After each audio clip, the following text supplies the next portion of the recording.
Hey, in this video, we are going to discuss how to apply encoder-decoder attention architecture to a very hot topic nowadays, to chatbots. First of all, let us understand what do we mean by chatbots. As for any hot topic, everyone means something slightly different.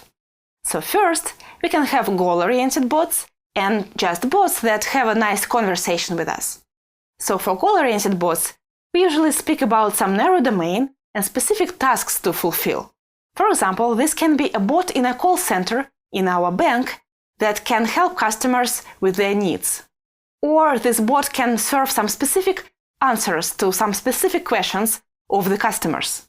It means that usually these bots are based on some retrieval approach. For example, we could have some database of information, and we will just serve those answers for the users. Now, entertaining bots or bots that can just have some conversation with us are usually called chit-chat bots, and the model for them would be generative.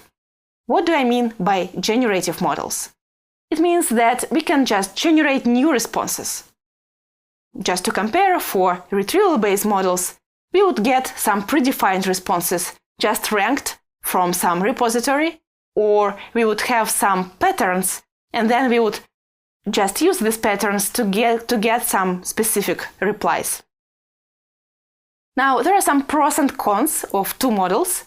Obviously, for generative models, you have more freedom. You can generate whatever you want, but you can also have some mistakes, and it is more complicated to build these models. So in this video, we will speak only about generative models for conversational chatbots. And those bots that have some goals to assist users with their specific needs will be more covered in the next week.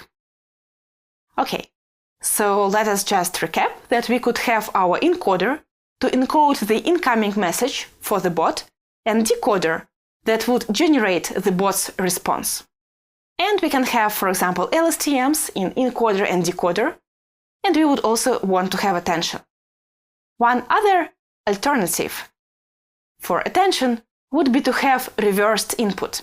Actually, it is a very simple thing that had been studied before attention. So we just say, maybe we need to reverse the input of the sentence, and then our thought vector of the sentence will be somehow more meaningful. Why? To understand that, let us cover one technical detail that we need to understand to build any system of that kind. The detail is about a set fact that all the sequences have different lengths. Okay, so you have some questions, for example, and you need to somehow pad those questions to have some fixed length for all of them. Why? Just because you need to pack them into batches and send these batches to your neural network for your stochastic gradient descent. So it is just some technical implementation detail that if you implement a static recurrent neural network, you need to pad your sequences with some pad tokens. So if you do this in the end of the sequence, you could see that the end of the sequence is absolutely not meaningful, right? It is just pad, pad, pad, and so on. So if you try to build your thought vector based on it, maybe it will be not nice. That's why you just reverse everything, and then you have your words in the end of the sequence. Now you can encode that, and the decoder will get some answer for you, also padded as needed. One other idea would be to do bucketing. What it means is that let us group our sentences into buckets based on their length. For example, those sentences that have the length less than 5 would go into the first bucket. And then, for them, we can just pad them to the length of 5. So this approach will give us an opportunity to have not that many pad tokens, because we will have the adaptive length based on the maximum length in each bucket. The only important thing is to put these buckets into different batches then, just to make sure that the recurrent neural network will not get buckets with different lengths in one and the same batch. Okay, In the rest of the video, I'm going to show you how the chatbots work, but we'll also discuss how they do not work. So we'll see some analysis of the problems and just a very hand-wavy ideas of what can be fixed. So you can see that this is a human-to-machine talk trained for movie subtitles, and it is rather impressive. So what is the purpose of living? And the machine says to live forever. Okay, sounds good. But you can also notice that it is very dependent on the dataset that we use to train the model. So if you try to use the same model, let's say for assistant in a bank, maybe it is not a good idea. So the responses will be too dramatic and the topics might be unrealistic.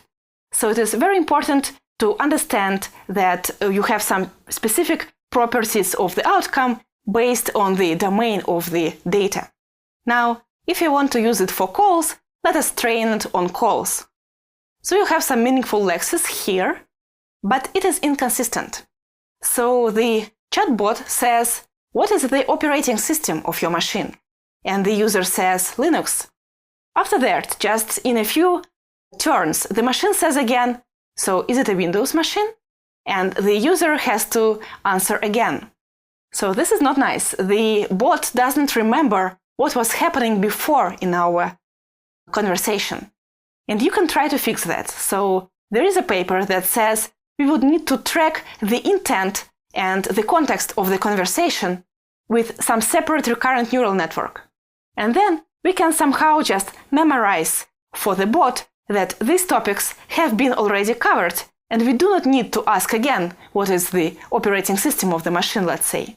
So you do not see such problems for this example of the dialogue. Now, another important problem is that the bot has no personality. So if you try to ask the bot, where do you live now? The bot can say, I live in Los Angeles, and it sounds okay. But then if you ask the bot again, you will get some other responses, just because it was trained on the data of questions and answers, and the bot doesn't know about consistency in them. So one idea would be to build persona-based models. It means that we need to memorize that the bot has some personality. So we just train it on some coherent pieces of dialogues from different persons, and we build this knowledge of persons so that when we ask what is the country, what is the city, we still get coherent responses. Now, another problem is diversity in the responses. So this is a smart reply technology by Google that says that it can help you to answer Gmail automatically. For example, if you see the email, let us meet up and discuss, you want to get some proposed responses. And the model would propose, how about tomorrow? What about tomorrow? I suggest tomorrow. So there is no diversity. And the user cannot pick one of them because all of them are about the same thing. Also, another problem would be that you have two popular responses that can come to any email. Again, you will have not enough diversity, and you will have I love you even for some email from a colleague that is not good for your chatbot. So how can we cope with that? Do you have any idea how maybe to track that? One idea would be to do intent clustering for our responses. For example, we can have some small supervised data about the types of the responses. For example, you can have the label how about time for how about Friday or something like that. So you have actually some graph of different responses, and you have similarities between the responses built by some word embeddings or some distributional semantics model.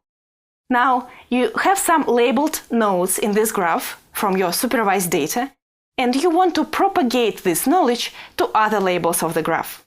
So this technique is called label propagation on graphs, and Expander is a library that implements this technique.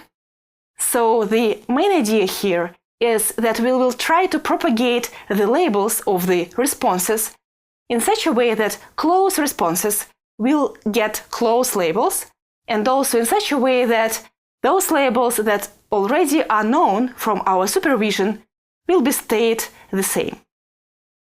Awesome.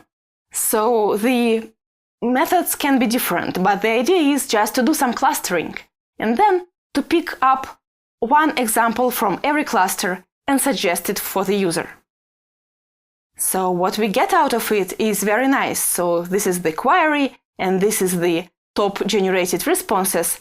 And you see that now we have, how about Tuesday? I can on Wednesday, I cannot on some other day.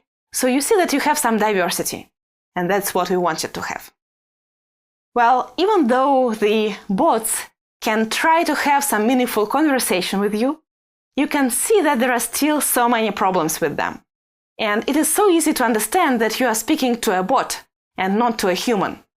And that's why, actually, we should be very careful about that hype, and we should realize that, well, indeed, we are very promising and we have some good opportunities in the future, but current models are still not humans.